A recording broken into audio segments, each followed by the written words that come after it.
नमस्कार दोस्तों। आज की वीडियो में मैं बात करूंगी कि माँ अपने बच्चों को किस प्रकार आसमान की ऊंचाइयों तक पहुंचाए। दोस्तों, माँ का प्यार कोई बांट नहीं सकता, माँ की दुआ को भगवान भी टाल नहीं सकता। इसके साथ ही दोस्तों मैं बता दूं कि बच्चे के जीवन में माँ का बहुत ही बड़ा किरदार होता है, यानी बच्चों के जीवन में माँ की बहुत ही बड़ी महत्वपूर्ण भूमिका होती है। दोस्तों, बच्चों का दुर्भाग्य भी भाग्य में बदल जाता है जब माँ का आशीर्वाद लगता है। दोस्तों, कभी भी माँ अपने बच्चों के लिए गलत नहीं सोचती है। माँ हमेशा ही अपने बच्चों के लिए बहुत अच्छा सोचती है, साथ में ये सोचती है कि हमारे जो बच्चे हैं वो आसमान की ऊंचाइयों तक जाएं। मैं मेरे आराध्य श्री लक्ष्मी नारायण को मैं कोटि कोटि प्रणाम करती हूँ, मैं उनको कोटि कोटि नमस्कार करती हूँ। दोस्तों, ईश्वर ने माँ को ही एक ऐसा बनाया है जिसको धरती पर भगवान के रूप में पूजा जाता है।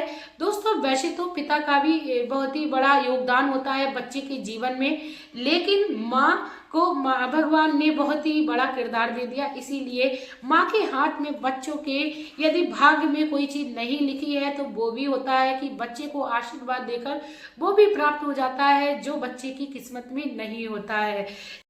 तो दोस्तों, मैं आप लोगों को बताऊंगी कि आप अपने बच्चों के लिए कौन से उपाय करें जिससे वह आसमान की ऊंचाइयों तक पहुंचे बहुत ही सरल और आसान तरीके से। इसके साथ ही कई सारी मेरी बहनों का ये भी प्रश्न रहेगा कि उनके बच्चे उनके पास नहीं रहते हैं, तब ऐसे में वो किस प्रकार इस उपाय को करें। दोस्तों, कहते हैं माँ एक बच्चे की बहुत ही अच्छी सलाहकार होती है, बहुत ही अच्छी दोस्त होती है, और हर माँ को अपने बच्चों के साथ दोस्त की तरीके से रहना चाहिए जिससे वह अपने जीवन में चल रही कोई भी परेशानी है, कोई भी किसी प्रकार की खुशी है, वो आपसे शेयर करे। आपने ज्यादातर देखा होगा कि कई सारे बच्चे इसी बात से लेकर डिप्रेशन में आ जाते हैं कि उनके पेरेंट्स जब उनके दिल की बात को नहीं समझते हैं। तो वर्तमान समय का सबसे बड़ा एक यही उपाय रहेगा मेरी हर माँ के लिए कि आप अपने बच्चों के साथ दोस्त की तरह रहें जिससे वह अपने दिल की आपसे हर बात शेयर करें, कोई गलत कदम ना उठाएं। समय समय पर बच्चों को अच्छी और खराब चीजों का हमें ज्ञात कराते रहना चाहिए।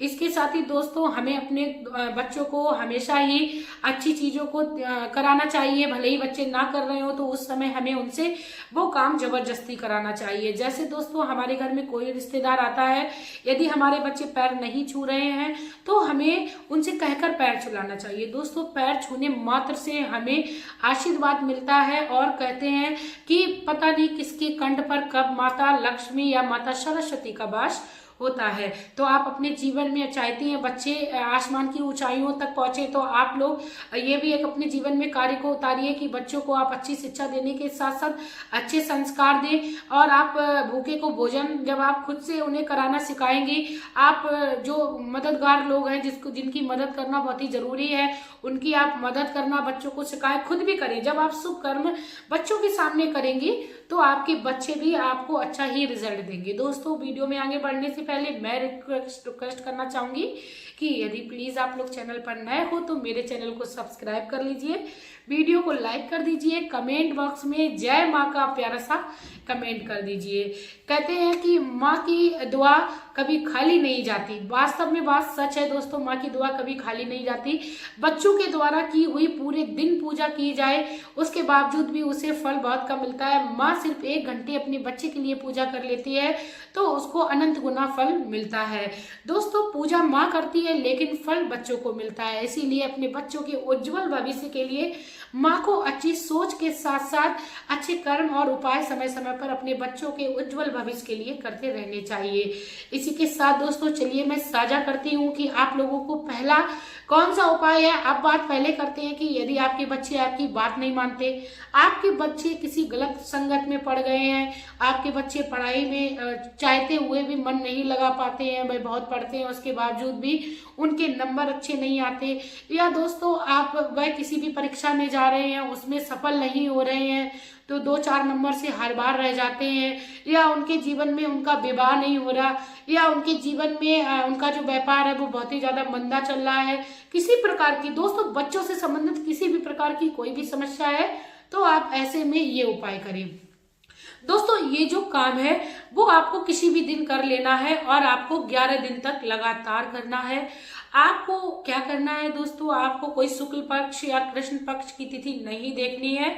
आप एक दिन संकल्प कर लें और उस दिन आप अपने हाथों को गंगा जल से धुलें, थोड़ी सी 2-4 बूंद डाल के अपने हाथों को गंगा जल से धुलें। उसके बाद एक संकल्प लेने के बाद आप अपने हाथ में एक कलावा बांधें। संकल्प लेने के लिए आपको रोली, अक्षत और पुष्प अपने हाथ में रख लेने हैं। उसके बाद दोस्तों आप अपने बच्चे के जीवन में जो भी समस्या चल रही है उसका ध्यान करिए और अपने इष्ट से विनती करिए। आपके जो भी इष्ट है, आप जिस भी भगवान पर ज्यादा आस्था करती हैं आप उससे ध्यान करिए।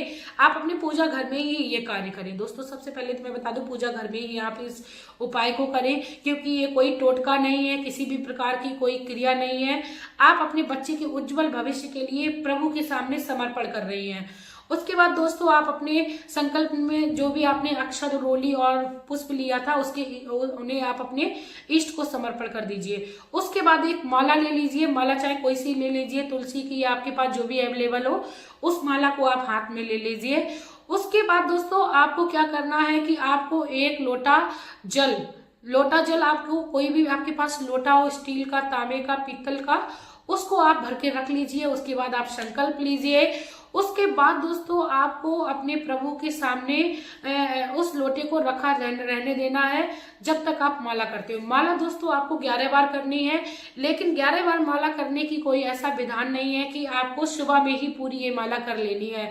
आप 1 या 2 या 5 जितनी आप में सामर्थ्य है उतनी माला आप सुबह के समय कर लीजिए। बाद में आपके पास जब भी समय हो तब आप माला करें। अब दोस्तों बात आती है कि माला करते समय हमें कौन से मंत्र को करना चाहिए। दोस्तों आपके पास जो भी मंत्र हो, आप जो भी मंत्र जानते हो, चाहे ओम गण गणपते नमः या ओम हनुमते नमः, या आपको गायत्री मंत्र आता हो उसको कर सकते हो। ओम भूर्भुवः स्वः तत्सवितुर्वरेण्यं भर्गो देवस्य धीमहि धियो यो न प्रचोदयात्, या आप ओम नमो भगवते वासुदेवाय का आप जाप कर सकते हो। आपके पास जो भी अवेलेबल मंत्र हो, आपको जो आता हो आप उस मंत्र को करिए। लेकिन दोस्तों आपको ये भी बात ध्यान में रखनी है, आपको गिनती नहीं करनी है मंत्र की, क्योंकि जब हम गिनती में लग जाती है तो हमारा मन जो है वो भगवान से हटकर गिनती में लग जाता है। तो आप उस माला को ले लेंगे तो आपका जो मन है वो भगवान में लगा रहेगा। माला को आप घुमाते रहना। तो माला जो होती है वह ज्यादातर 101 मोती की होती है, 108 मोती की होती है। तो आप ये सारे ही अंक बहुत ही शुभ होते हैं। बस आपको 11 माला का ध्यान रखना है। दिन में आप जब भी समय मिले उस समय आप माला कर लीजिए। उसके बाद दोस्तों अब बात आती है कि आप लोगों को जो जल रखा था वो उसका क्या करना है। दोस्तों आप लोगों को 11 दिन ये जो जल है पूजा के उपरांत जब भी आप माला शाम तक यदि पूरी 11 कर पाती हैं, उसके बाद आप उस जल को भगवान के पास से उठाकर अपने बच्चे को पीने को दे। अपने बच्चे को पीने को दे, क्योंकि वह जल कोई साधारण जल नहीं रह गया है, वो अभिमंत्रित जल हो जाएगा। उसमें भगवान की दिव्य शक्तियां वास हो जाएंगी। इसके साथ ही दोस्तों आप माता रानी का किसी भी मंत्र को जानते हो, ओम ए ह्रीं क्लीं चामुंडाय विचे, ओम क्लीं कालकाय नमः, या किसी भी मंत्र को आप जानते हो, ओम दुम दुर्गाय नमः, उस मंत्र को भी आप बोल सकते हो। आपको जो भी आता हो दोस्तों, मैं किसी भी एक मंत्र को नहीं बता रही हूँ, आपको जो भी मंत्र आ रहा हो आप वो बोलिए। और दोस्तों आप बच्चे को पिलाइए। आप देखेंगे आपका बच्चा जो है वो उसकी जो बुद्धि है वो बहुत ही अच्छी कार्य करने लगी है, वह अपने सदमार्ग पर चलने लगा है, वह आपकी सारी बात मानेगा। इसके बाद दोस्तों अब बात आती है कि यदि आपका बच्चा कहीं दूर है तब आप ऐसे में किस प्रकार उपाय को करें। दोस्तों आपको उपाय इसी तरीके से करना है, लेकिन बच्चे की आपके पास फोटो है उसको आप प्यार से हाथ फेरिए और ये करिए कि हमारे बच्चे का उज्जवल भविष्य हो, इस तरीके की कामना करते हुए उसकी फोटो पर आप हाथ फेरिए, आपको पूर्ण फल की प्राप्त होगी। उसके साथ ही दोस्तों अब मैं आप लोगों को दूसरा जो उपाय है वो भी बताती हूँ। आपको क्या करना है, आप अपने बच्चे के उज्जवल भविष्य के लिए एक फल को अपने हाथ में ले लीजिए। ये जो उपाय है वो आपको लगातार 7 दिन करना है, 11 माला करनी है, उसी प्रकार जल को भी भर के रखना है। आप एक फल अपने हाथ में ले लीजिए, संकल्प लीजिए, फल को रख के आपको संकल्प लेना है और 7 दिन आपको उसी फल से ही करना है। दोस्तों अब आप लोगों का ये भी सवाल रहेगा कि इस फल तो खराब भी हो सकता है, तो आपको फल की जगह पे आप मेवा भी ले सकते हो। वैसे नारियल यदि आप लेते हो तो नारियल खराब जल्दी नहीं होता है, नहीं तो आप कोई भी एक मेवा ले लीजिए, चाहे काजू बादाम कुछ भी ले लीजिए और लगातार उसको आपको 7 दिन अपने हाथ में रखकर माला करनी है। माला में आपको ओम ओम ओम, ये मंत्र करना है दोस्तों। ओम जो मंत्र है उसका कोई पार नहीं है, उसको मतलब किसी भी तुलना में तौला नहीं जा सकता है। तो आप ओम मंत्र का उच्चारण करते हुए इस फल या मेवे से उपाय को करें।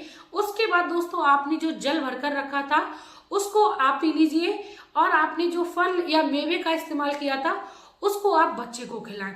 दोस्तों आपने जो फल और मेवा लगातार 7 दिन इस्तेमाल किया है वो कोई साधारण चीज नहीं रह गई, वो भगवान का प्रसाद हो गया, उसमें बहुत सारी चीजों का निवास हो गया। माता रानी की शक्ति के साथ साथ उनका आशीर्वाद भी उसमें वास करने लगता है।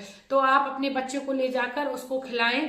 आप अपने बच्चों से ये कामना ना करें कि आपके बच्चे जबरदस्ती आपकी सेवा करें, या बच्चे आप उनको इस लायक बनाइए, आप अपने कर्मों से बच्चों को इस लायक बनाइए कि बच्चे आपका रिस्पेक्ट करें।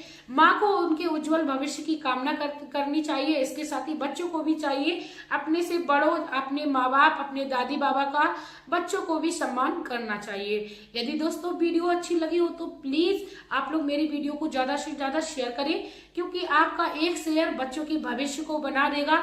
आपके आसपास रहने वाले कोई भी ऐसे बच्चे हैं जो गलत रास्ते पर चले गए हैं, गलत संगत का शिकार हो गए हैं, या बहुत ज्यादा मेहनत कर रहे हैं, वे अपने घर में धन की कमी पा रहे हैं, बच्चे चाहते हुए अपने माँ बाप की सेवा नहीं कर पा रहे हैं, तो आप उनको ये वीडियो शेयर करिए, क्योंकि आपका एक शेयर मात्र बच्चों के भविष्य को बना देगा।